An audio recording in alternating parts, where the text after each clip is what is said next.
तर एक मोठी बातमी, उद्धव ठाकरे दिल्लीत आहेत आणि त्यांनी शरद पवारांची भेट घेतलेली। उद्धव ठाकरे अगदी सहकुटुंब शरद पवारांच्या भेटीसाठी पोहोचले। उद्धव ठाकरे 3 दिवसांच्या दिल्ली दौऱ्यावर, उद्या इंडिया आघाडीची महत्त्वाची बैठक सुद्धा आहे आणि त्या बैठकीआधी उद्धव ठाकरेंची शरद पवारांची भेट।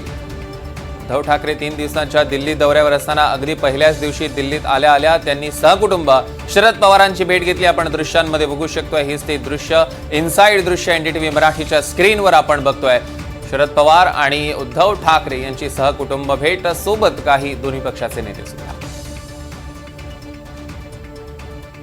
तर आता उद्धव ठाकरे आजपासून 3 दिवसाच्या दिल्ली दौऱ्यावर आहेत। यामध्ये अनेक दिल्लीतल्या बड्या नेत्यांच्या ते भेटीगाठी घेऊ शकतात असं कळतंय। 2 दृश्य एकाच वेळेला दिल्लीत उद्धव ठाकरे सुद्धा आहेत आणि दुसरीकडे एकनाथ शिंदे सुद्धा आहेत। उद्धव ठाकरेंनी घेतलेली शरद पवारांची भेट, तर एकनाथ शिंदे तिथे सहकुटुंब पंतप्रधान मोदींच्या भेटीसाठी पोहोचले।